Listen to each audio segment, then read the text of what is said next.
Welcome, everybody. I'm Dan Vega. And I'm Angel Pomales, and welcome to the Spanglish Business Show. Man, we're excited to have you guys back. And I have to say, Angel, we have an amazing episode lined up today with an amazing guest. And that's good because I cannot wait.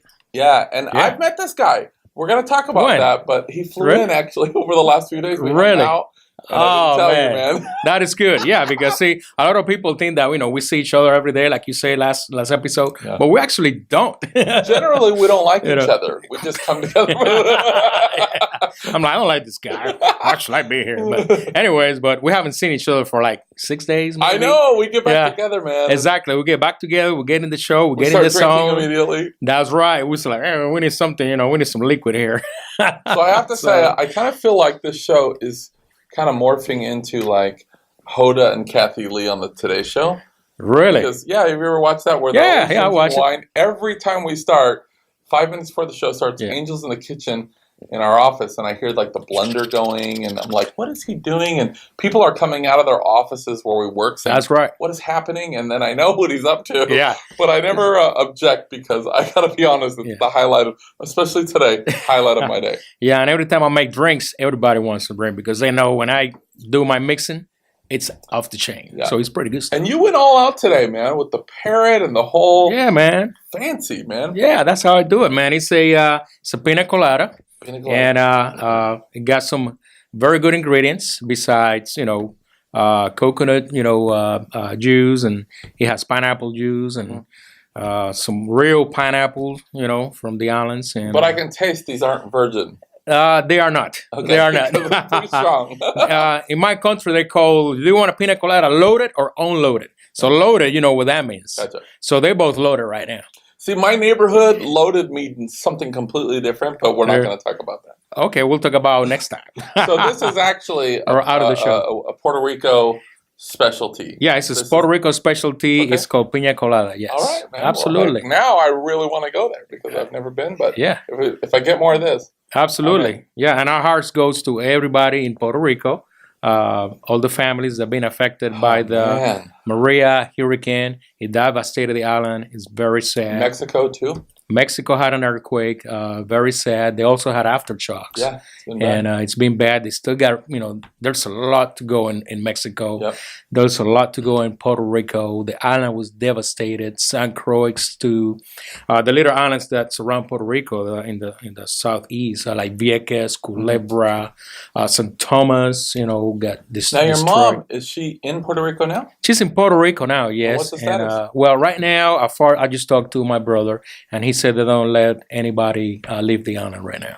So she's there, she's safe. She's there, she's safe. Hard to get communication. It's very hard to get communication. Up to right now, I still haven't talked to my mom. I was able to talk to my uncle by a miracle. He put his phone in his car. He went somewhere with his car. Got like a temporary signal? He said he got like some type of road satellite, and somehow his phone was able to get the signal.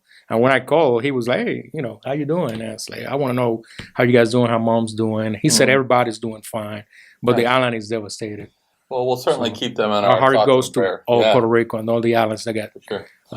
And it has been kind of crazy weather, Yes. In fact, I was watching a show, and this is a real thing. Mm-hmm. I was watching a show recently, and it was talking about how crazy the weather is getting. Mm-hmm. And it was talking about this invention that the U.S. has come up with where they shoot this high-powered laser. It's supposed to be like hotter than the sun, and they shoot this laser into clouds. Okay. And apparently there's like dust particles and different things in these clouds where it actually does something to them where they can make it rain. Oh, wow. And I thought, this seems crazy. But there's a movie kind of coming out about this, but it's a real thing. And so they show this video where they shoot this laser into this cloud, and it starts producing rain. And I'm telling you, out of this cloud, as soon as they zap it, there's like lightning bolts and coming out of this cloud, and they're saying that all of the advancement technology. Now we can make it rain in certain areas that never have rain, or vaporize rain clouds in other areas where it's raining too much. Which I know short term seems like a good idea. But my personal opinion, and I want to know what you think, I feel like that we're just overstepping our boundaries, man, as people. You know? Yeah, because that's kind of weird because, some deserts, you get your oasis, right? Mm-hmm. And everything else is desert. So you're telling me that with this beam of laser, you can hit a cloud, and next thing that oasis is going to have more greens around it. I mean, so it'll be no desert. Well, and what's the cause and effect of things? You know what I'm saying? It seems like now we're controlling this area and we're helping this one area. But what are the broader spectrum of things? What's happening? I feel like when man starts messing with the weather, that's not good. It's the end of the world, basically. That's not good. I think we're overstepping our boundaries as people. That's my opinion. We're already super advanced as far as technology goes. Yeah. Just like I was reading this week, and I was letting you know about. They have this nano chip that you can put on a telephone, and this was some company in England that tested this, and you can be in the middle of the desert where there's no signal, there's no power, anything. So you can get a signal on your phone, and you can actually receive a phone call through a satellite. I mean, that's pretty advanced. Yeah. They said when they did the first test, it came out perfect. They could hear the voice perfect. Everything was good. But of course, it's not for the masses yet. It's still in the test and evaluation. But our technology is going very fast. So when you make a call, how do we normally hear it? Is it through a satellite or no? I don't know. Yeah, I guess. But I don't know. But see, the thing is that some areas in the world, okay, you go to the rainforest, right? Just go in the middle of the rainforest. You're not getting a cell phone signal. You're not going to get a signal. So with this chip, you are going to be able to get that signal. Okay, good. So, to better explain the situation. Man, that's crazy. It is crazy. But it's good because, like right now, the hurricane like Maria, people with no communications, with that advanced chip on the phone. Exactly. Yeah, it'll be a lot better. For emergencies, I think that's a good technology there. Man. And if you get lost, of course, in the middle of the ocean. Yeah. A lot better. Okay. Yeah. Wow. So that's about it for that. And what's going on with you, man? Your hair is all jacked up. Why are you talking about it? Does it look bad, really? Yeah, man. It looks bad or just different? Like, damn, what the heck is going on with you, dude? New. What you been doing, man? You've been working. You doing some housekeeping around here? What are you doing, man? I was mowing the lawn before we started filming. Mowing the lawn? No, honest to God, what happened was... Well, this will be good for you after mowing the lawn. I'm very particular about my barber. I have this guy that I go to, Dwayne. He's the man. All right. And he's been out of town and this and that, and we had some weather things, and I was out of town, and I just have not been able to connect. But at a certain point, I don't know how it goes for you, but at a certain point, without using like a whole bottle of gel, there's nothing I can do at a certain point. A whole bottle of gel. So okay. I have I have an appointment on Friday to get a haircut, but until then, it's like this is basically what's going to happen because it's not going to. So you don't go. No, man. No. And I figure, that's old school there. It's old school. Not like busting out. My dad would bust out the Vitalis and the. But no. So I appreciate you. That's cool, man. Ripping on my hair, but we'll take care of you here, man. We'll take care of you in this show. Does it look like I've had a hard day? Or... No, you're good. You're good. I thought I was looking kind of like a surfer. I was like, "What's up, dude?" What's up, dude? That's crazy. Yeah. No, you're doing better, man. You're doing better. Okay. And the last thing I saw in the news, they got this supposed to be like a helicopter taxi kind of thing, and they tested this in Dubai. Now, the scary thing about this, you are not going to have actually a pilot. Somebody else is going to pilot it for you. So it's going to be like a traveling taxi. Instead of using your car, you jump in this helicopter, like a drone, 4 people, and it takes you to your destination. It's like Uber. But it's a helicopter, and it's not a real guy piloting. It's not a real guy piloting. And if you guys want to know more about it, it's called volocopter. Volocopter. Yeah, volocopter. Trust me, I had to look at it like many times. Like, this is volocopter or velocopter? I have to say, I'm out. Yeah, you're out. You'll be flying, and you're like, "Who's the pilot? Where's the pilot?" Look, I got a trustworthy pilot that's going to take me A to B in the helicopter. I have no problem. Yeah. But man, getting in a volocopter, it's like I dial on my phone and pick me up, and then some robot. I don't know if the metrics on that. Hey, Bobby, why do you think they should bring it here and we can test it? I'll test it out. See how. We have a landing pad on the roof. Yeah, I know. No. So all that paint came from. Okay, anyways. All right. Well, look, man, I'm excited about our guest tonight. So I have to tell you how we met. Part of being a success in business, right, is not just the right education, which is very important, But it's also having the right strategic alliances. It's about growing your network, your level of influence. That's right. Yeah, absolutely. And so the other day I was doing something, and some people know that in where we're living now, I run a meetup group on meetup.com. Not like Match.com. I'm not dating, but it's like for entrepreneurs. And Meetup's really cool. I don't know if you're using Meetup.com, but man, anything that you want to find on Meetup, there's a group for it. Oh, like if you're like, I'm on it. If you're like a gay pirate that likes to knit on Wednesdays, there's a freaking group that does that. I mean, anything you want to find, it's there. Honestly. That's good. Yeah. And so I started a business meetup. I don't know where that came from, gay pilot that wants to knit. I was just, but I started this meetup group, and we have about 160 entrepreneurs that I conduct once a month. And I don't charge anything. My rule was to never monetize the group. That's good. Something that will give them 2 hours of business strategy, education, alliances to give back. Oh, that's awesome. To the community. You don't see that everywhere. I mean, that's pretty good. I feel like so many people move into an area and they're like, how much money can I make in my area? What can I, but the fact is we're part of the community as well. Oh, right. Absolutely. And so we want to do what we can for our communities, and I feel that is very good. Responsibility. That's awesome, man. So it's neat. But what was interesting is I connected with a guy a couple of weeks ago, as you know, and I'm going to actually show you a crazy picture in a minute. Crazy picture you might not know about, but so a couple of weeks ago, I'm looking forward to that. We got asked to go to this Latino event. Yes. Right? Yeah. And I was the keynote speaker there at this event, and it was really great, man. The food at this place was unbelievable. Tell me about it. Right? Yeah. The tamales and the tamales. Tacos Oh my God. Empanadas. I mean, you name it, man. The food was off the chain. Man, I don't know, man, but the food was amazing, man. It just super food. So we go to this event, and green chili. I have to. We were there for a charity, and we got in kind of the spirit. And so some people know that I work with an institute that helps entrepreneurs and business leaders. It's a university called Blue University. And so I got into the spirit, and I actually wound up giving away a certain amount of scholarships, full scholarships to not only Latinos, Hispanics, but other minorities that could use it. That's awesome. And it's interesting because I said up to $60,000 is what I'll donate to this thing in scholarships. And like 15 people took me up on it. And I already paid for everything. So I reached out to a few on Meetup group. I kind of put it out there. And a guy calls me from Dallas. Wow. He runs a Meetup group for Hispanics in Dallas. And he's got about 1,600 members. He's a real mover and shaker in the Dallas area. Nice. He reaches back and he's like, hey, what's this all about? And we just get to rapping on a phone. And he says, hey, man, what are you doing this week? I'd like to come down and see you. And he says, maybe in a few weeks we'll connect. I said, sure, man. You know, That's good. That's good. By the time we got done, he's like, okay, I'll be there Monday. So like 3 days later, we don't know each other. He just flies in.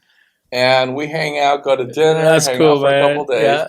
And this is a really great alliance for me, and I'm sure will be a great friendship. Awesome. But this person, he does a lot of he's a deal maker, right? So he works with, like myself. So he's making it happen.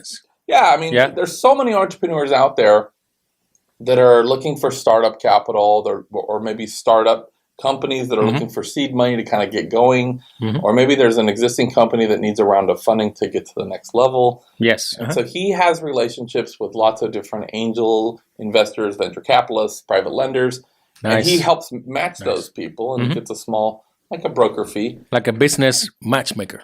A business matchmaker. Yeah. Like Cash.com. That makes better, like Match.com. This is like... Yeah, business matchmaker. It makes sense. Hey, we need to start a business. We should talk about that after the show, man. Yeah, and this guy, there's so many people in the money game, which I was in that game for a long time, and there's so many posers that are talking about how they can get money or access to money, and it's just none of it's real. You have to really, there's a way to vet to kind of see if a person is legit. That's right. But this is a guy that's really doing it. He's really helping people across the country, largely Latinos and other minorities, get cash. That's good. It's really amazing. And I can't wait to talk to him, man. Yeah. Well, he's not coming on today. I was just telling you about it. Oh, okay. No. We're done. I was like, wait a minute. But I want to ask you a question before we bring Ruben on. So, should I get ready for that question? Yeah, no. I want to ask you this because it's been really bothering me. So, that's not good. I always say, like a lot of times I'll say, hey, we're doing this and this to empower Hispanics or Latinos or minorities. I refer to myself as a minority, although even when I'm in Texas or California, you're the majority. Most people are the minority, right? But still, it doesn't offend me. In other words, okay, if somebody mentions me or puts me under the umbrella of minority, I don't feel like lesser. It's just like, okay, like for instance, I had a home in Springfield, Missouri for a time. We lived there briefly. Oh, nice. And Springfield is 96% white. And between all the other races, African American, Asian, Latino, it's 4% total. So you go to a restaurant, there's not one Latino, one black person. It's just different. Yeah. I'm not complaining. It's good or bad. I like a little more diversity where I live, but it's just the way it is, right? So when we talk about minorities, it doesn't offend me. I don't get offended. But the reason I'm bringing this up, I'm talking to this young guy that I've been working with in my office. Okay. In his 20s, young African American guy, sharp guy. And so I was talking to him about working with minorities and blah, blah, blah. And he said something to the effect of, black people don't like to be called minorities. And I was like, well, what do you like to be called? He says, well, we like to be called, black or African American. But we feel like if you refer to us as a minority, it's less, we're like lesser. It's a lesser thing, or we're not up to something. And I don't know. I just have never felt that way. What's your take on that? If somebody says like, we're helping minorities, or actually, I feel proud of my heritage and being a Hispanic. I mean, it doesn't bother me. It doesn't faze me. Like, it doesn't bother me at all. Maybe in the area that we're referring to, or maybe in the United States at all, maybe we're in a minority. It doesn't. Yeah. I don't think anything about the race. Yeah, I never. But for some reason, he was saying that the largely. In his circles, he's like, man, that might not be a good phrase to talk about because we're equal to everybody. And I was saying, that's not really what we're referring to. Yeah. So I don't know. Yeah, well, like, all depends, everybody knows I'm from Puerto Rico, but the way, we grew up, we learned to love everybody. Right. It don't matter what color you are. It don't matter where you came from. I mean, that's how we grew up. My mom and dad teach us how to do it. So, and then I came to the States, and I've been in my minority ever since, of course. Yeah. But it just don't bother me. I mean, I feel proud of my heritage. I feel proud for where I'm from, and and I never had any issues. I mean, well, and I think that we all feel that way, including this young gentleman that I'm talking about. I don't think he's looks at one race above another, or he's not proud of his heritage. But I think just he's saying the term minority could cast a negative light, and some people would feel like, ooh, and it's like, okay, I've never heard of that, but if that's a thing, maybe it's a younger generational thing. I'm not sure. It could be. It could be. It could be the way that he learned in school. I mean, it could be the way he was brought up. I mean, I don't know. I don't know either. But so if you have a thought on that, if you want to chime in to this conversation, let us know. What do you think? Let us know. Yeah. Go to our website. Hit us up at info@SpanglishBusinessShow.com. We'd love to hear your feedback because I'm just kind of. That's right. I've been thinking about that, and then I'm like, maybe I shouldn't be saying this, because I say that a lot off stage, minority. So I'm like, man, maybe it's me. But anyways, okay. I guess we're on the same page. All right, well, let's dial Ruben in. We're going to dial Ruben. All right. I talked to him a bit ago. Okay. He was literally driving in a rainstorm. So let's see if we can. So what is his name? His name is Ruben Ledesma. Ruben Ledesma. Ladies and gentlemen, so we're going to dial Ruben. Here we go. Let's see if we can get him. It's live here. Make sure I dial the right person. It's ringing. You never know. Hey, Dan. There it is. Ruben, how are you, my friend? I'm doing well. What's up, Ruben? Angel here with Dan. It's storming. It's storming good. We just had a thunderboomer coming in. It looks like it's going to even get worse. So. Now, are you outside or are you in a car? Or are you safe? I'm going into the car right now because where I was in, it's loud. I wanted to make sure you guys are able to hear me. Right on, man. Well, welcome to the show. I was telling our viewers a little bit about how we met. on meetup.com, not to be confused with match.com. And the importance of building. You were the perfect match then. See, we were just talking about business matchmaking. And now you say, yeah, you were the perfect match. I like that. Say, that's Ruben, awesome. Good you start. are very attractive. Dan's profile said, I like taking walks on the beach, pina coladas, and dancing in the rain. And I thought, man, I have a few friends that would like to meet him. You know, I have to tell you, it's funny that you mentioned that. So we always drink on the show. I don't know if that's a thing that we're supposed to be doing. However, Angel made these homemade pina coladas, and we're actually drinking them right now while we're talking to you. So now people think that's true, but I do like long walks on the beach. Sorry, dogs. I should have stayed an extra day just so I could have enjoyed. Yeah, and by the way, they're loaded too. Yeah, you know what I mean. Strong, man. Yeah, they're pretty good.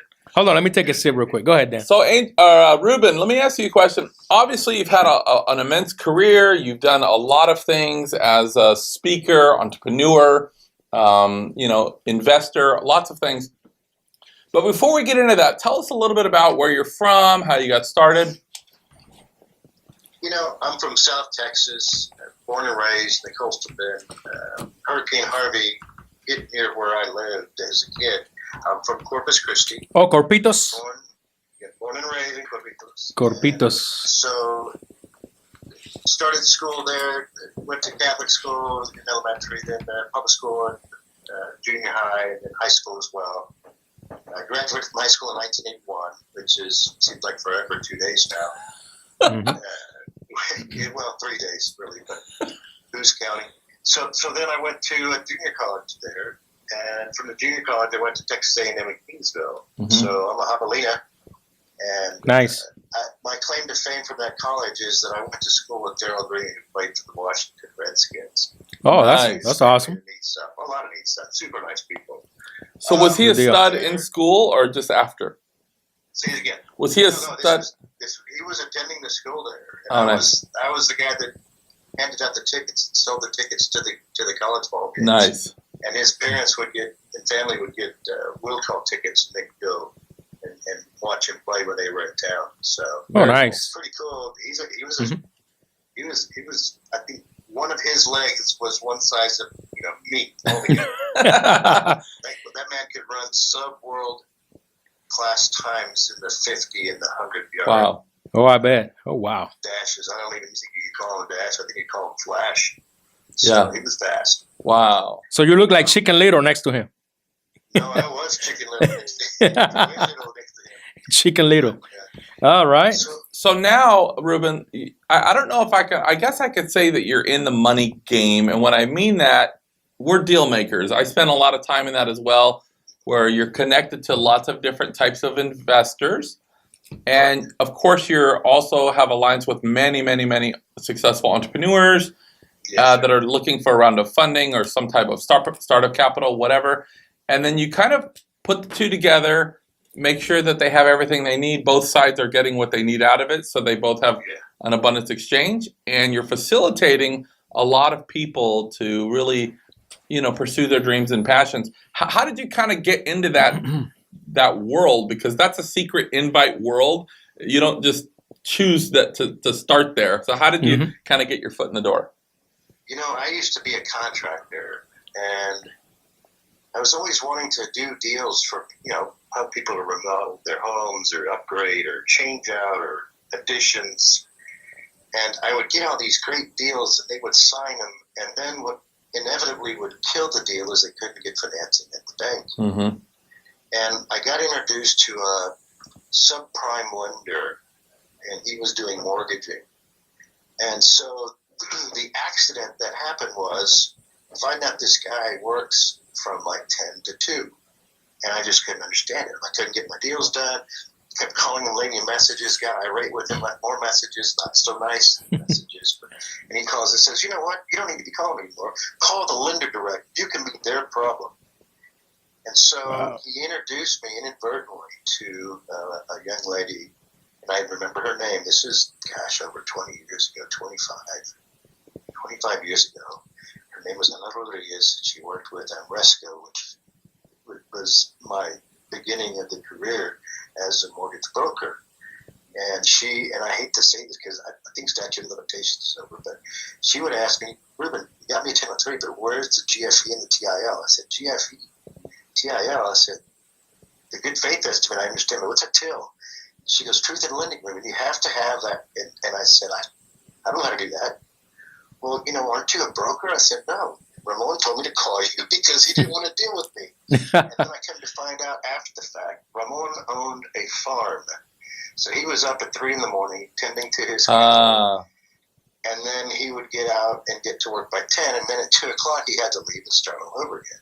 Wow. So the farmer in the Dale is who got me into the business by accident. Nice. Wow. And from that point on, I just expanded from being a broker to a mortgage banker to conduit lender to now dealing with people's money directly and providing the loan intake and the loan processing and the due diligence and the selection of the funding partner to the closing documents to asking them to fund and then the after post-closing. So my career in mortgaging is what brought me to where I am.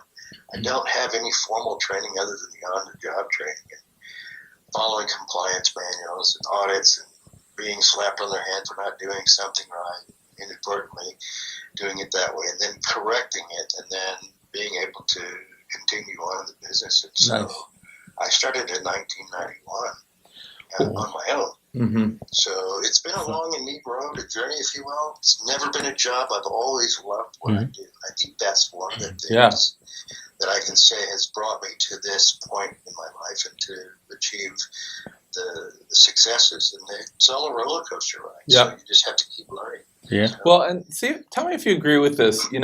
So we obviously are connected as well to a lot of entrepreneurs, and I was in that game as well. And when people are looking to get a round of funding or they're looking for capital to launch their product idea or whatever the case is, a lot of times they feel like funding is so far-fetched. It's like, oh man, no one's going to give me, $500,000 or $10 million to do this or this or this. They feel like it's such a long shot that they'll get their idea or whatever funded. And what I say is, for every pot, there's a lid.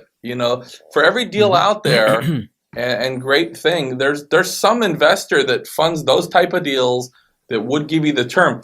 The reason that a lot of people don't get funding is because they don't have their ducks in a row when it comes to what the investor wants. So he might say, well, we need to look at this, this, this, and this. And then you give him that, and then he's saying, okay, well, now could you show me this and this? And the guy's like, oh, frig it, this is never going to happen. And he gets discouraged.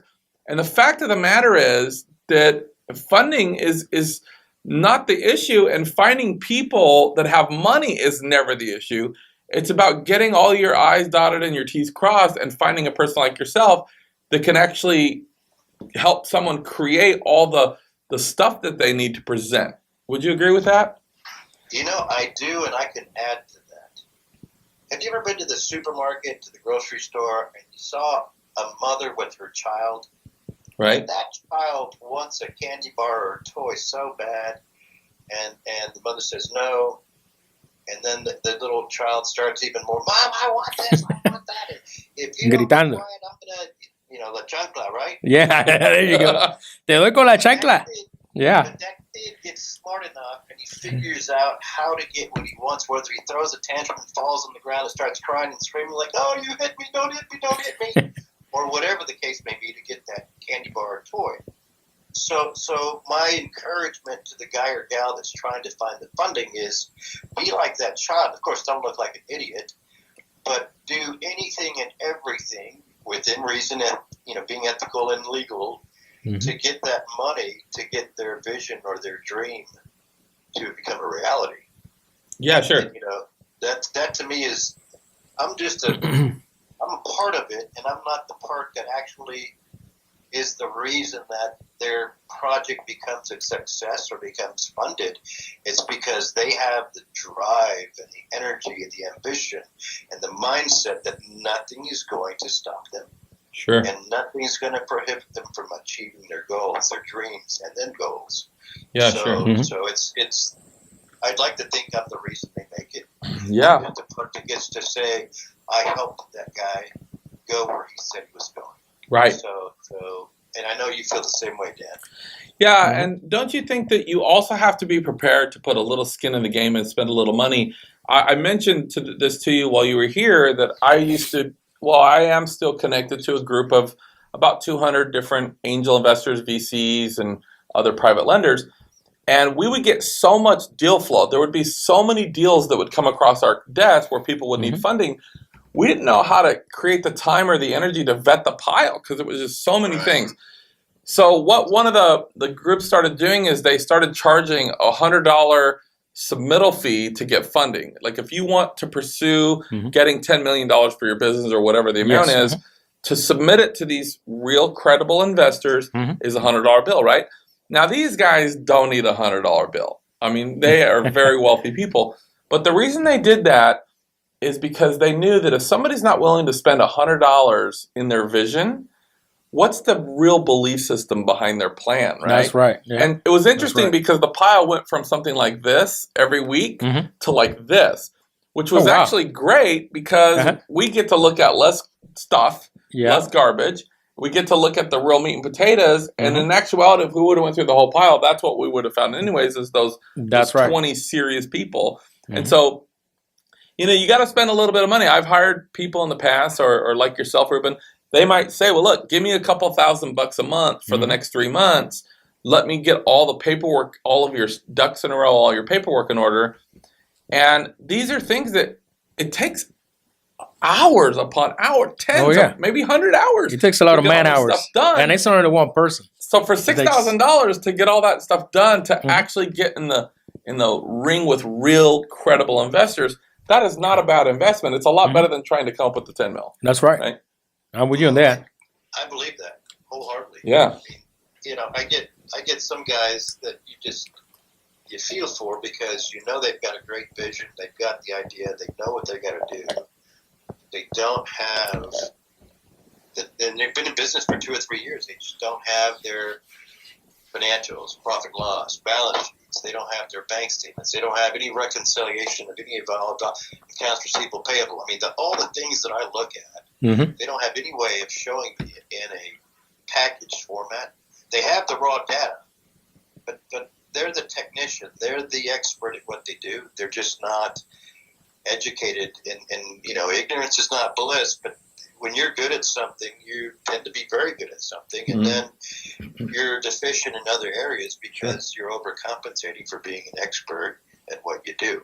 So they do need to understand that it takes money to make money, number one. Number two, the very little that you have to pay to have your books, your documents, all formatted so they can be translated to the language that the funding partner understands. It takes money, and if they can't understand that, well, then they have to be taught. I don't think that they're necessarily trying to be stingy with their pennies, but I think they have pennies and they need dimes, and so to get to the dimes, they have to have a nickel, and they don't want to spend the nickel. That's a good point, Ruben. That's a good point, Ruben. I like that. Now, to tell our viewers, because I know the way you started, it was not easy. It's not a easy business what you're doing. So how effective has been your communication with your people that you're selling to, people that you're dealing with? How important is that communication for your business? So I work with both sides of the fence. The first side is the guy that has the money and it's sitting in a portfolio, and it's making 2 to 3% sitting in the bank if they're a high net worth individual. Otherwise, it's 0.8%, I should say. And so what I've had to learn is how to speak their language. And their language is, what am I getting for where I have my money? And so I've done primarily real estate-based transactions where it's secured by the property that's being used as collateral to guarantee that the money will be paid back. And I say, what's the worst thing that can happen to you in the stock market? And then they tell me, the stocks go to hell in a handbasket, and I lose all my money, and then I have nothing. I said, that's right. What's the worst thing that can happen to you in real estate? And I say, you're going to get property that's worth $100,000. Oh, you're going to lend us $70,000. It's just easy numbers so the audience will understand. So it's 70,000 all in that we've lent to a property that's going to be worth 100 when the work is done. So we lend no more than 70 cents on the dollar. We charge 1% per month, which is 12% yearly, which is expensive. Mm-hmm. Remember, hard money is a short-term loan. Sure. Mm-hmm. You say, okay, and so and you have to get a monthly payment, and you're going to make sure the title policy, all the due diligence is done. So they have a package that the risk has been minimalized, as long as we follow the guidelines. Mm-hmm. So then I asked them after they've heard all this. I said, "What's the worst thing that can happen to you?" "We lose our money." "Well, if you lose your money, you've got this property that you hold first lien to, like a mortgage company. We can foreclose." Yeah. "Well, then they don't pay us." "Well, then we foreclose and we get the property sold off the courthouse steps and get our money back." Mm-hmm. And then whatever we're due, nothing less, nothing more, depending on what you want to do. Sure. Yeah. "Well, what is the worst thing?" I said, "Well, the worst thing that can happen to you is they pay you off." He goes, "What do you mean?" "I'm making 12%. That's great." "Yeah, but if you go and they didn't realize that bankruptcy and real estate foreclosure trigger some clauses in the promissory note, and they can, instead of now 12%, they have post-judgment interest, right, plus late fees, plus attorney's fees, plus anything to maintain that asset. So they end up averaging, if they're at 12%, they'll average about a 17.5% return on investment after they go through that. Yeah, the reason I ask you, I'm sorry, but the reason I ask you that because you can say that communication in business is a science with, in between the science. And what I mean is you got to have the right communication in business. You have to understand your client, how they communicate, so you can emulate what they're saying. Absolutely. So I had to break it down in that manner. That was just a short anecdote, true story. Mm-hmm. Yeah. That helped on the borrower side. I'm saying, hey, you got to do these things, and you're wanting me to do this, and you want to do it fast, so this is what you got to do too. And I speak their same speed. So you got to give me these, you got to give me that, you got to get. If you don't do that, then I can't do it. I go as fast or as slow as you go. Sure, I like that. The faster I go. So speaking to both sides, it's a different language. Mm-hmm. So communication is very key. And then the next under that is how you communicate to them. And you have to understand their level of sophistication, if you will. Some are more sophisticated than others, and it's just a matter of being able to interface with them and actually have them understand what you're saying. Me being their advisor or their funding facility. So I know today, Ruben, that you help a lot of different type people get funding, different companies start up.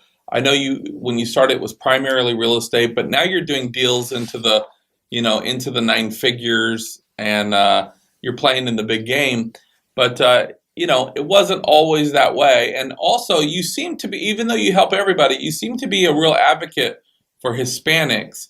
What inspires you to kind of help different minorities? And do you feel like that Latinos have somewhat of a limiting belief when it comes to business and success? Ledesma is a name that is Spaniard by conquering the Spanish. It was in the Spanish Inquisition time frame that the Ledesma name family, and I should say part of that country, because there's a little pueblo in Spain that was captured by Spain. So being half Spaniard and then the other half being Mexican. My mom's side of the family is from Coahuila, from Monterrey, Nuevo León. So having two cultures, different cultures within the Latino and Hispanic demographic, I love my culture, number one. Number two, growing up, my parents didn't teach us Spanish.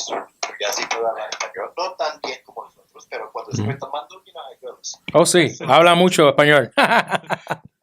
Como Dan right here. Yeah. So to me, that's my other language, Spanglish. Spanglish. That's why you're in the Spanglish business show. Yes. So to me, seeing my parents grow up and having the hard time that they had, understanding that their upbringing, because they had such a bad accent of English, broken English. Yeah. They didn't teach us Spanish. Wow. So I saw the after effects of being me not knowing Spanish at all. I wanted to learn Spanish. Got lucky, got to go to Mexico City for 3 months. They baptized me, invited me down to look at being a seminarian. I got to be honest with you. I had too many women around I couldn't do. So then I came back after learning, and I spoke better. Joined the military because I ran out of money for college. Went overseas to Europe, Germany, and so it. Did you join the Army, Navy, Air Force? I was in the Army for 6 years. I enjoyed serving my country. Thank you for your service. Absolutely. God loves me. I didn't have to serve during conflict. I missed Grenada by about 3 months. I missed Panama by about 6 months. And, of course, Desert Shield and Desert Storm in Afghanistan. I left in 89, and those all took off in 1991.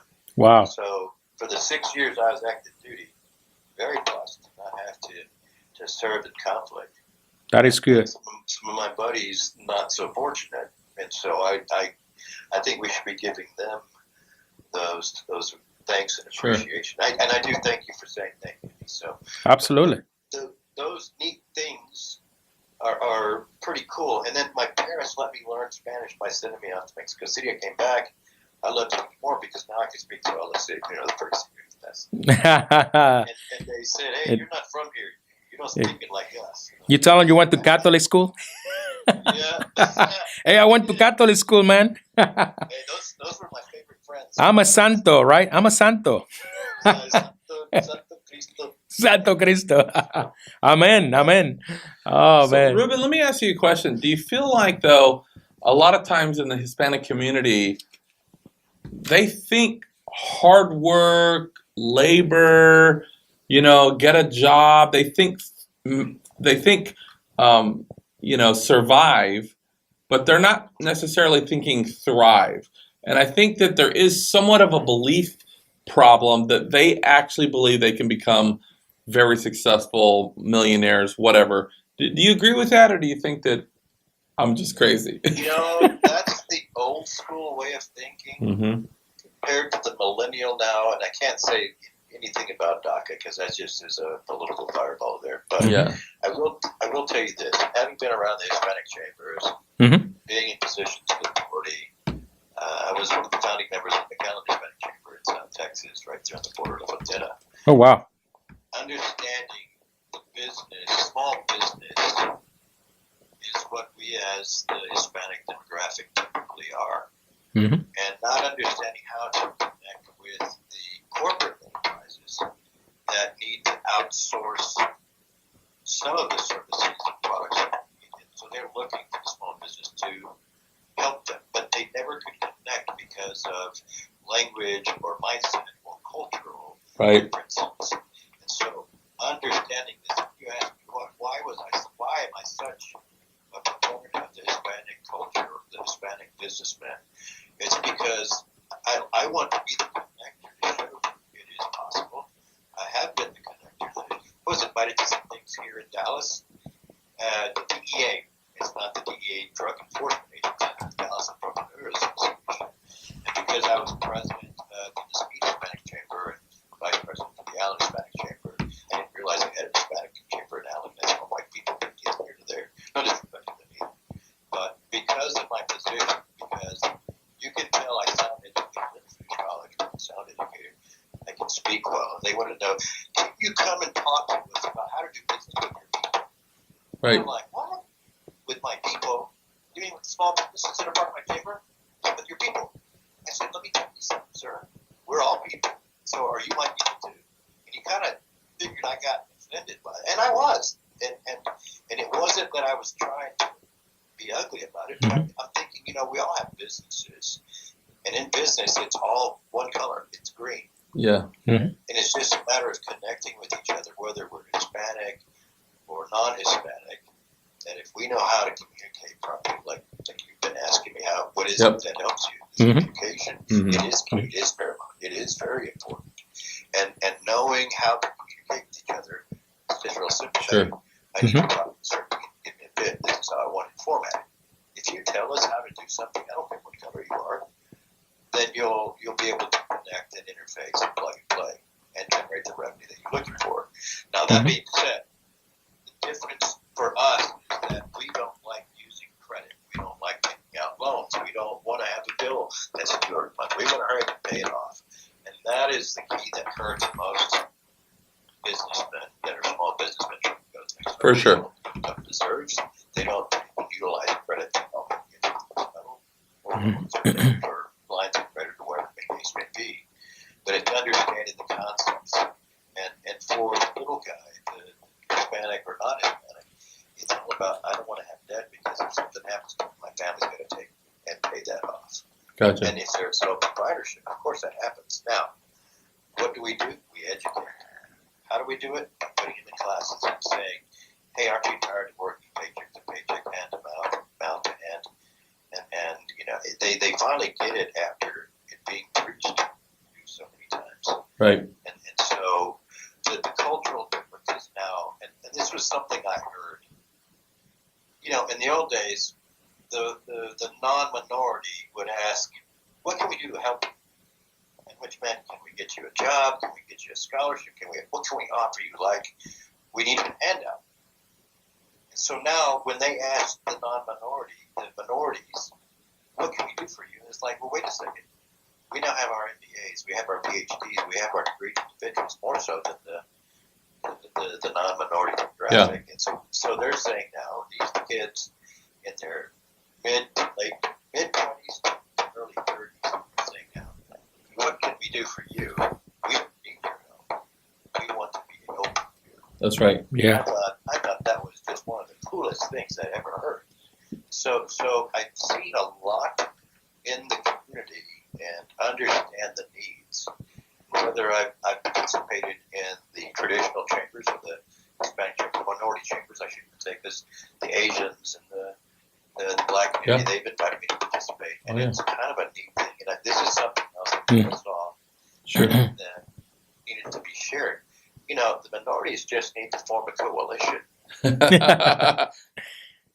That's right. We were just talking about minorities. We had Dan asked me, how do I feel, by being a minority in the United States. I want to share that with Ruben. And Ruben, real quick, I want to ask you a question because we were in the beginning of the show, we were actually just discussing what you're bringing up. Uh-huh. But let's take a quick break. And when we get back, I want to talk to you more about your coalition. Yeah. Okay. And I want to hear your answer. Yeah, stick with us. We'll be right back. More with the Spanglish Business Show in a minute. All right. Hang in. We'll be right back.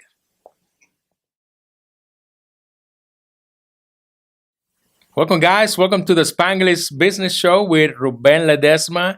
And on the last segment, my friend Dan here, the one with the hair all messed up. Dude. Ruben, you can't see this, but I didn't have my hair is hanging in my face. He had a very important question for Ruben. So there you go, Dan. Well, so you were mentioning like all the minorities need to band together and form a coalition. And I was explaining to what's your name again? I was explaining let me to get Angel, that, man. He's ringing too much. To Angel that so when you were in my office, you met Jay, right?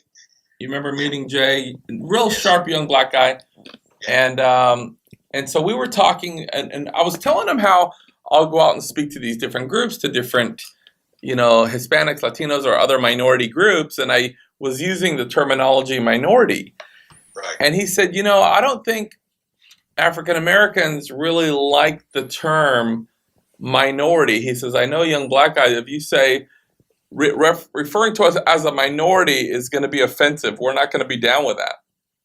Right. And I thought, when somebody references to Mexican or Spanish as a minority, I'm like, I don't feel like that culture is less. I feel like there's just less people in that area. I don't feel like it's a degrading term. What's your thought about that? Definition. Yeah, you're right. Yeah. Mm-hmm. So that might be a generational gap between me and him. He's younger. Maybe the young up-and-coming people feel like it's a thing. Or maybe he's just wrong. I'm not sure. I love him to death. He's a great guy. Yeah. Very sharp, very articulate, very well-spoken, very polite. He's a gentleman. But he's wrong. Oh, it's like 1, 2, 3. He's got all these great qualities, but that one just kills him. So, yeah. But the way I see it is they don't understand that the black community in Texas is about 13%. Right. The Hispanic minority is 49%. Mm-hmm. The white demographic is, I don't even care anymore, but you know what I'm getting at. Yeah, sure. 3% is other. Yeah. Mm-hmm. So in Texas, the shift is more apparent here than it is nationally. Sure.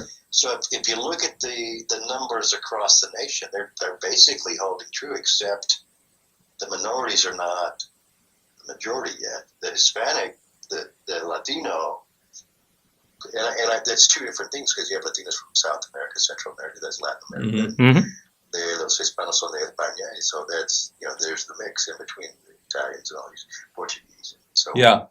So to me, the shift is already. We're going to be the majority, and it's not going to be the other demographics that are considered minority because of numbers, not because of color. And I think that's one of the things that we have to teach our young and show those younger leaders that are coming up. It's not meant to be derogatory. It's just saying this is the amount of people you have in your community. And demographics sounds so clinical, but we are a community, whether we're Hispanic, Asian, or Black, or Chinese, or Nigerian, or... It's reality. Reality. Or, the Nicaraguans and all those folks. Yeah. So to me, it's sharing with them what the definitions of each term we use, so that they can understand that we are the minorities. Unless they want to go forth and multiply and have 20 million in their community, then they should understand they're going to be the minority for the most part. Yeah. And when I'm talking about when I'm talking about the U.S., I still feel that we're maybe a minority. It doesn't bother me, but I know certain states like Texas and California, the Hispanic is now not the minority. The white, whatever is the minority. I don't. Do you think that we actually just multiply faster? I mean, we multiply faster. I got to speak for me, and I can't speak for anybody else. I have 5 children and 8 going. Actually, I have 9 grandchildren now. God, man. And then they asked me, "Didn't you have a TV at home?" I said, "Yeah, but it was always on a dang Playboy channel, and I was practicing what I saw." Oh my God. So I have 5 kids. So most Hispanic families, Latino families, they're into family. They go forth and multiply. Yeah, that's right. So we have, or Catholic. 2.7 more children than the normal, demographic. Yeah. I only got almost 20 aunts and uncles altogether. Really? Only. Yes, almost 20. I don't even know how many I have. Between my dad's family and my mom's family, I got a lot of big family. I don't know how many aunts, uncles, cousins I even have. When I was younger, we had one family reunion, and it was broken up by the cops. And everybody started drinking, and it literally had to end. Where would this at, man? Dude, you get like that many East LA or something together. Yeah, of course, East LA. East LA, man. I'm just saying, man. All right. So, Ruben, orale, man. He was born in the East LA. So, let me ask you a question, Ruben. Most of us started off, being entrepreneurs. Most of us started off as fans of other people's work. Who are some of the mentors or some of the guys that you kind of looked to or read that you tried to emulate in your career? There's one gentleman, and his name is Mr. Rios. I never knew his first name, but he was the one that taught me about contracting. And he was, "Ruben, come here, man. Let me talk to you about, you want a beer?" Give me a beer. And then he started talking to me, and I knew school was in session. Because when he offered me a beer, we were done for the day. He says, "Remember how we were doing this, and we were doing that, doing this, and doing that?" The guy could do no wrong. And then, of course, he handed me a beer, so of course he was doing no wrong. Yeah. He was teaching me. He was mentoring me. Yeah. And so I got to watch him, and I just loved how he talked to his client. He didn't kiss their butts, but he wasn't a jerk to them either. He was just being like he wanted to be treated. And so when he treated them, he'd ask them questions, not to make them feel stupid, not to be condescending and patronizing or submissive or let me talk up to you because you're the customer. No, he talked to them as if he was an equal, and he was. And he spoke Spanish and English, and he spoke better Spanish than English, but he still, spoke well in English. That is good. And watching him at work, and then watching him. When I say at work, I mean he had 3 sides to it. One was the businessman who talked to the client, schmoozed the client, showed them things, gave them ideas, let them make it their own idea. Right. And then he got to work and he put his contractors, or he did some of the work himself until he got older. And then, so he wasn't just a guy who told you what to do. He was a guy that got in there with you. He was like working superintendent, basically. Sure. And then the finish up, it was like he was the consummate professional and say, okay, I just want to make sure we talked about these things that you wanted.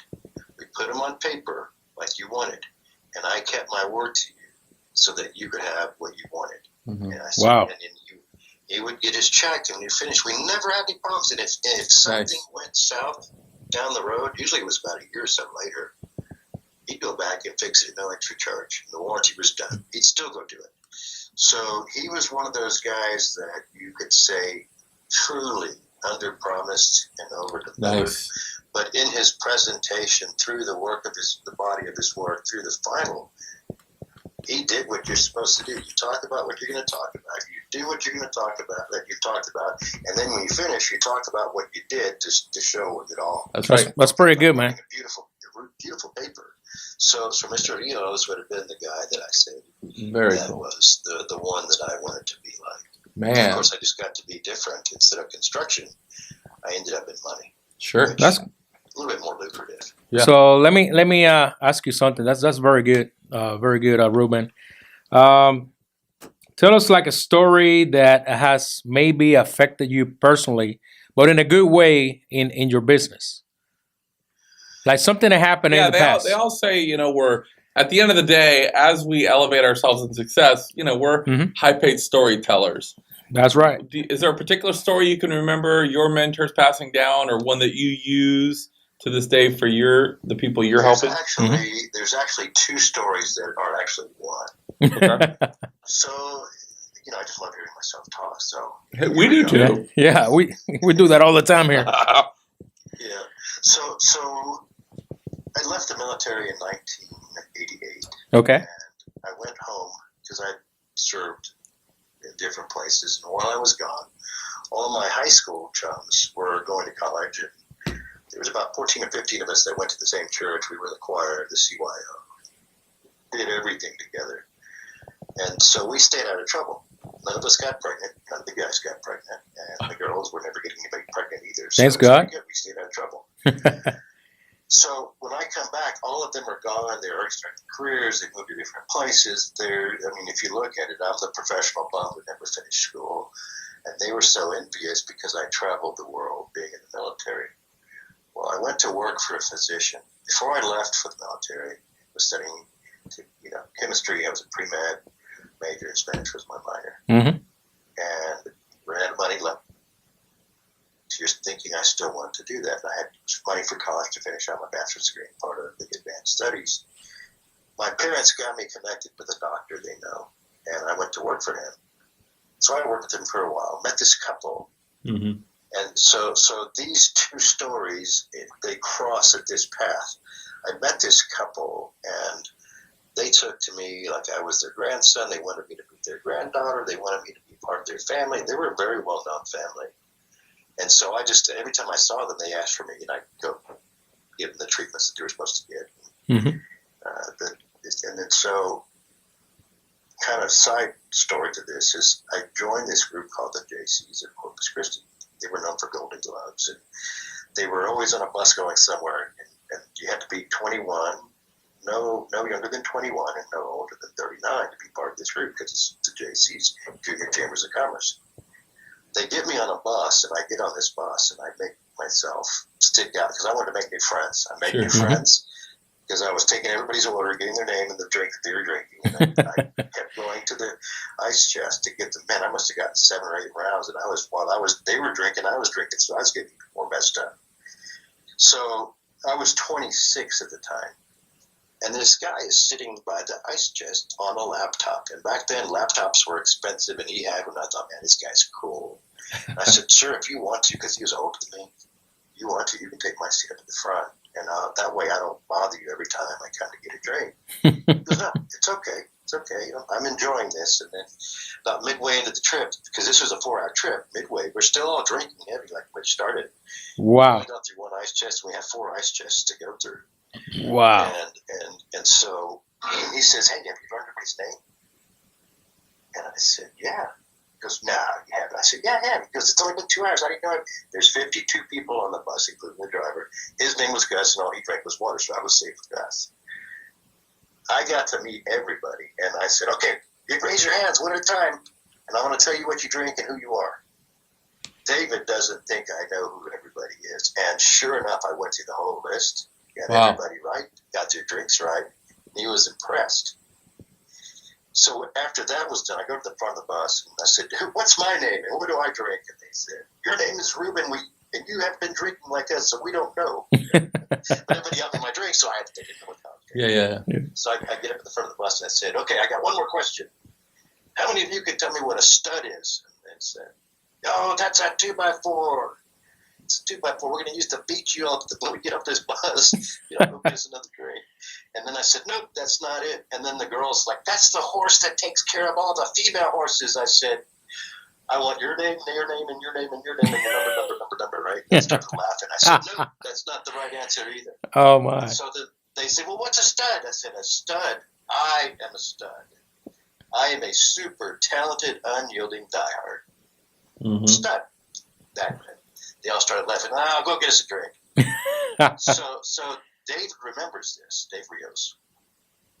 And I come back home, and then about 3 weeks later, that couple that loved me and I looked back passed away, one right after the other, a week apart. And I was telling Dan about this, that the broken heart syndrome, the doc said it really was not scientifically explainable, but it's true. It happens. Sure. And so Dave had been chasing me, calling me, "Hey, Ruben, why don't you come work for me?" And I kept telling him, "No, I'm not wanting to be a doctor. I'm not that far away. I just got to finish up a few courses and I can get off to med school." And he says, "Well, but I'd really like for you to work for me." I said, "Well, Dave, what do you do?" And he says, "Well, I'm a loan broker and a consultant." I said, "Okay, Dave, what do you do?" Yeah, what's that? I was just a chemistry guy. I didn't know diddly squat. He goes, "What I do is put together business plans and spin it for fun." I said, "Dave, I know nothing about that field. I'm a chemistry student. I work for a physician. I'm not being paid a lot of money, but I'm wanting to pursue this." So he says, "I'll call you in a couple of weeks. Just think about it. We'll go to lunch." I'm sort of thinking about it. I'm like, "No, there's no way in hell I'd do that." So he chases me for about 16 weeks, and about a week and a half prior to the last call he gave me, this couple had passed. The part that I could not deal with, and you asked me, what was it that brought you to this point? Basically, what was it that affected you? Sure. Those two people passing hurt so much that I didn't want to be a doctor anymore. I didn't want to have to deal with the death, dying, and grieving process. Granted, we all faced it once or twice, even. Well, for me, it'd be about 7 to 10 times. Right. Because I have 5 brothers and sisters, and there's 5 of us and my parents, and then other family members. Well, you know what? Dr. Ledesma doesn't sound too bad. No, that would have worked. That's a good name, man. I'm a PhD at BS, so That's what happened anyway. So these folks pass, and he calls me and he says, "Ruben, this is the last time I'm going to call on you about coming to work for me. Let's have lunch." And I said, "Dave, I still don't know what a loan broker and consultant does." And he says, and we referenced this a little bit earlier. He says, "What I do is I look at people's dreams. They say they have this dream that if they could do this, they would be the best at it. They just need the money for it. I take those dreams and I put them on paper. And then I put the numbers together, projections that they tell me that they think they could achieve. And once I write that story up, I give it to the banker and he tells us yes or no. And the light went on. I'm like, "Well, why didn't you tell me that to begin with, So I agreed at that Dream point. Facilitator. Yeah. That doesn't sound bad. Wow. I said, "Well, that sounds easy. You got to put it that way." We got all kinds of good ideas on this show. Wow. Yeah, well, so I felt like a dummy when he put it that way. But Huh. and I asked him, "Why would you pick me of all people?" There are people that have education, that Sure. have marketing degrees. I was a chemistry background. I didn't, I could fill prescriptions. I could do all kinds of neat stuff, treatments, floated in and out of surgery, and the blood and guts I thought was cool, and we were fixing stuff. Of course, the death part is what killed it all for me. Mm-hmm. Yeah. But doing this, you can fix the money problems. You can't fix the health problems. Mm-hmm. And so from that day forward, I've had a blast. I've had a wonderful career. There have been some skinny times. When the Big Short came about, the subprime market tanked everything. And I mean, I was glad I got out of it. I don't know what made me. I just got burned out. God was telling me, you need to get out of this business. And so I got sure. at that time. But really, with that story, I love it because you showed a sincere personal interest in others and took the time. It wasn't about deals or, hey, opportunity. It was about, I really want to take the time to get to know these people, know their name, know what drinks they have, a little bit about them. Then other people notice when we do that. And it noticed so much that, you got on somebody's radar that wouldn't take no for an answer. And fortunately for you, that was the beginning of getting in this, long, very lucrative career that you've had. I tell you, it's been a huge blessing, and it's been a wonderful journey. That's awesome.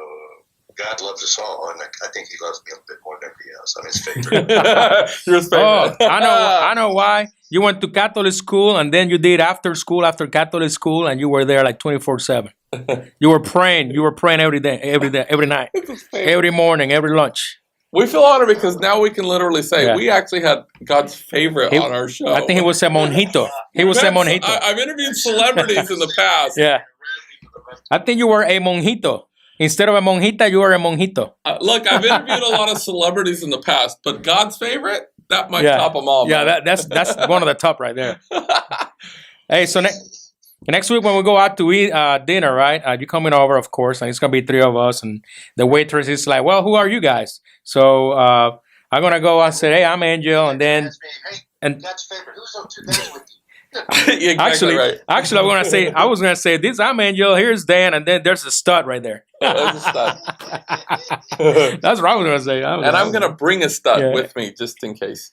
Yeah. So look, let's take a quick break, Ruben. When we get back, we're getting into the lightning round. This is what we call. What do we call it, Angel? It's called Conexión Rápida. Conexión Rápida. That's it. And this is where we fire some questions at you real quick. It gives our viewers an opportunity to kind of get to know you a little more on a personal level. And so stick with us. We'll be right back more with the Spanglish Business Show and Ruben Ledesma, everybody. Hang with us. Welcome back, everybody, to the Spanglish Business Show. We've been talking with Ruben Ledesma, money man, all around successful entrepreneur. That's right. And according to him, one of God's favorites. I don't know about that. All the way from Texas. From Texas. Yes. And so we're getting into our lightning round, Conexión Rápida. We're going to ask you some questions to help our viewers get to know you a little bit better on a personal level. Angel, fire away, my man. That's right, Ruben. This should be very easy for you. Oh, very. And I have a feeling I know some of the answers, but go ahead. All right. So here we go. We're going to fire it up. All right, Ruben. If you weren't in the business you are now, what career path would you pursue? I would have had to have been a pimp, I think. A pimp. Okay. Now, is that another acronym like stud, or you mean a literal pimp with a cane? I'll let you. Okay, fine. Let your mind race on that. All right, nice. And we'll talk afterwards of that. Hey, is there a field or a job that you could never see yourself in?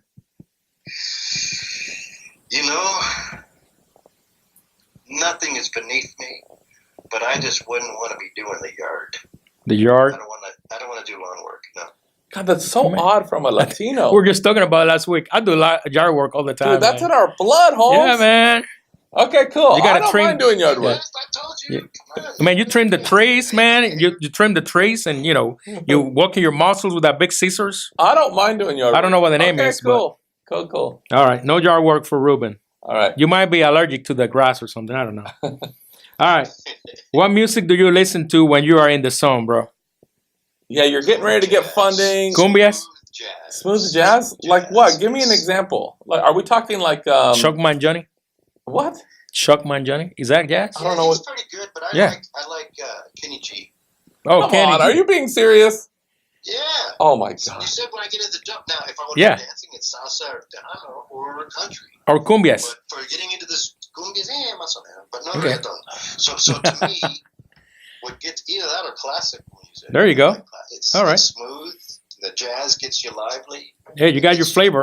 Dude, you've been in the money game too long, hanging out with all those rich white people, man. What are you talking about? That's the one that brought the music to the party. Hey, I bought it at the store. That was when I had the cassette players back in those days. Remember those days, the cassettes? Oh yeah. Are you kidding? Trust me. I even had the 8-track back in the day. Shoot, that's how old I am. Wow. You know how many 8-tracks are broke?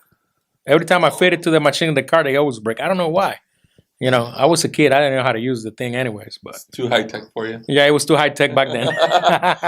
That's pretty sad. That's pretty sad. That's pretty sad. All right, Ruben, what is your favorite guilty pleasure? Man,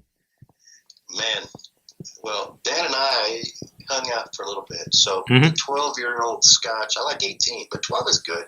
And a nice cigar. That's good. That is a 45-minute spiritual experience with a cigar and scotch. 45-minute spiritual experience. Okay. All right. Sounds good, man. Okay, who is your celebrity crush besides Salma Hayek? Besides who? Besides Salma Hayek. I was going to say besides you and Dan? Besides Salma Hayek. Hey, what are you drinking, Ese? I think you're drinking something. You know, there. Angel's English is not fantastic. I think he said Salma Hayek. Or her sister Hayek, whichever one. Somebody had got hijacked. So if I could take a mixture combining Shakira and Miss Hayek, that's who I would pick. Or los dos. Man, Dan and me are like quiet. We're like, the whole room got quiet. I have to say, man, she's all right. You know, man, I like your answer, man. I like your answer. I like that So answer. we're talking Salma Hayek from like Desperado days, right? Yeah. Oh, my gosh. Okay. And Shakira from My Hips Don't Lie. Oh, my gosh. Okay, man, move on, Angel. You know what? I think we need to do a rerun of Desperado and do it again. You know, but I would like to be in that movie. Yeah. I want to be that shoe. With Salma Hayek. The shoe. Oh, my God. All right, let's continue here because we're late anyways. But Corona or Tecate, which one's your favorite? Tecate, hombre. Hey, que sí, bien. That's what we drank a few weeks ago. We went to the... Sal y Limon. That's right. That's right. I had some good Tecate. I don't know which one it was, but it was... Oh, man, it was... Do they have more than one kind? Yeah, they do. Amber and the light. What? Yeah. Yep, amber and the regular. Oh, yeah, man. Okay.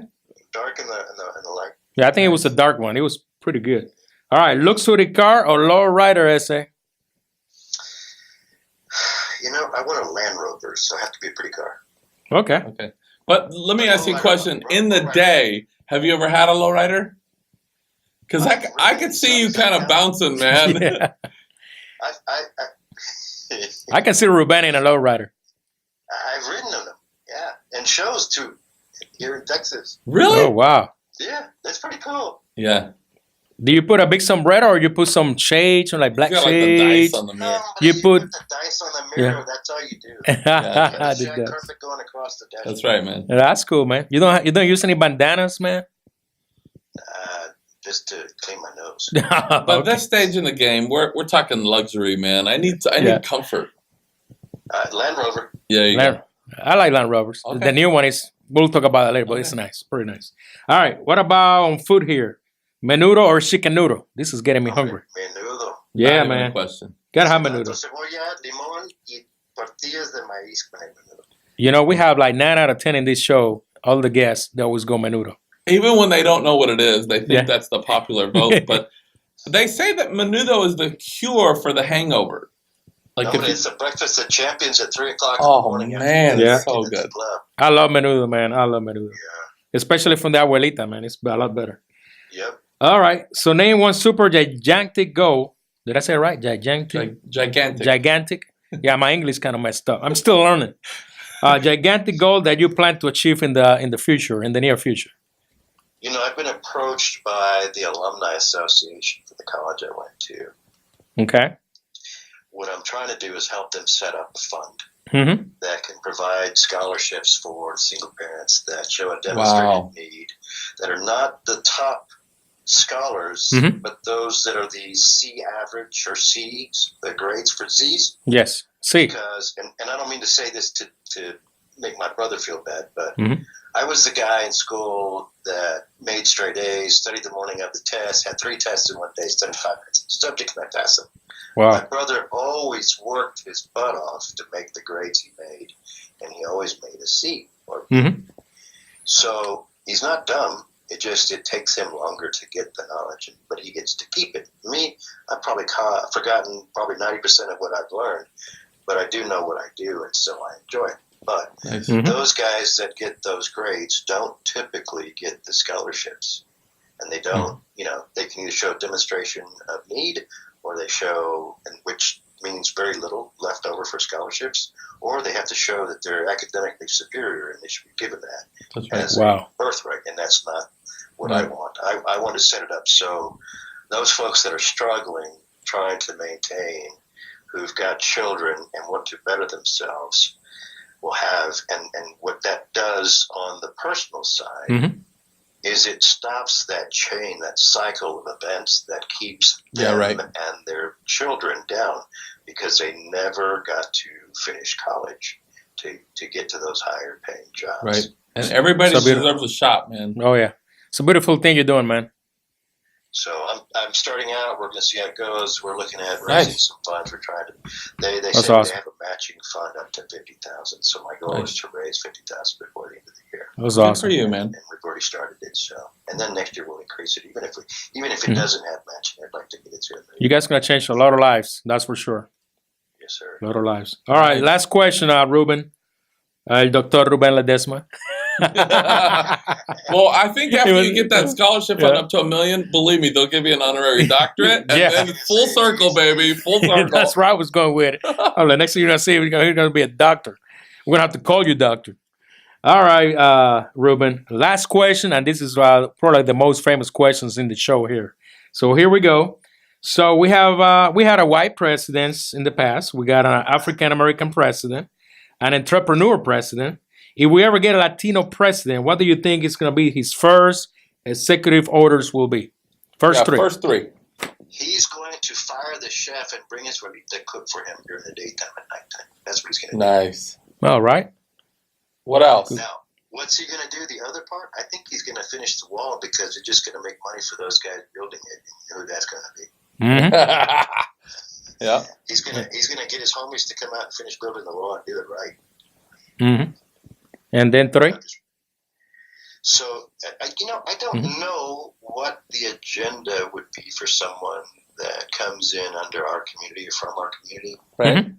But I just know that because he has gone or been put through so much, that he's going to unify the country, not divide the country. I think he's going to bring all people together to work together. And it's going to be about the people and not the government anymore. Right now, I see it being about one person, his family, and their little kingdom is slowly cracking and fissuring to where I think it's going to fall down. Mm-hmm. Do I wish him ill? I don't wish him ill. I wish he would get his stuff together and quit acting like, he's entitled. Mm-hmm. And some of us have done things in the past that make us look like we're the guy that walks on water, and some of us have not. And so I think he's finding that what he's used to doing in business is not working in politics, and he's got to do something to change. I don't want anything bad to happen to him, but I do want him to understand that we are one people. We're all American. We're all individuals that make up this country, and he can't get around that. He can't just be self-serving. He's got to be a servant leader. Certainly needs to be. To do that. Yeah, it needs to be more about the people. That's for sure. Well, listen. Go ahead, Ruben. Bringing us back to it being a president from our community of our culture. I think that person's probably going to do something that erases or mandates the killing of racism and dividing the country. I think it's going to be something where we have to do together something that brings us back together to overcome any issues here at home or abroad, overseas, in any foreign countries that don't like us. We have to be more about ourselves, but by developing ourselves in a humble way, not in a arrogant or selfish manner is what I see. Yep. So that's what I see. Nice. All right. So where can we get more information? For our viewers out there that are watching the show, they feel inspired. You're a guy that got into something that you absolutely love, and they say when you love what you do, you don't work a day in your life, and certainly you're living that. People that are looking and saying, it's time for me to cut bait. It's time for me to get in the game. I want to maybe start pursuing what I love. I want to really go after my vision. Any parting words to our viewers? There is a smart, intelligent, articulate man that created this website for me. We bought the domain just recently, I would say Monday. And it's called getyoumoney.com. Getyoumoney.com. Nice. Now, that doesn't mean that I'm going to give it to you, but it just means I can help you get the money. So Get You Money will be up and running probably in about 2 to 3 weeks. Nice. So keep checking, but Get Your Money, I'll set up an email, info at getyoumoney.com, and that's the way to get in contact with us. Nice. So that guy that brought that together is a brilliant guy. Wow, awesome. We're going to keep him anonymous to protect the innocent. Okay. Angel, you know who that was, right? He appreciates that. I know. You know, right? He appreciates. That's brilliant. And we were all just like, whoa. And then it was available and like double whoa. Yeah. So he gave me that. So anything I can ever do for him and his audience, then I'm wanting to help out. Nice. That's awesome. Thank you so much, Ruben. So getyoumoney.com. We're going to post that as well. And I'm sure you can also connect with Ruben on LinkedIn, Facebook, things like that as well. Connect with him on LinkedIn, man. It's a great opportunity. Even Meetup. Get connected. We don't have to be thinking about just our local community anymore to do business. Me and Ruben connected, and he happened to fly out. One thing, guys. Yeah. Just because the group's Hispanic professionals of Dallas doesn't mean you need to be Hispanic. Doesn't mean you need to speak Spanish. Both sides of the fence want to connect. And we were going to talk about coalition, and I'm going to make this real short. Yeah. Go ahead. Yes. Join Meetup. Join any and all organizations that you want to be a part of if you want to connect with them. And then find out what they need and see if you can connect them with somebody else that provides that if you personally cannot provide it.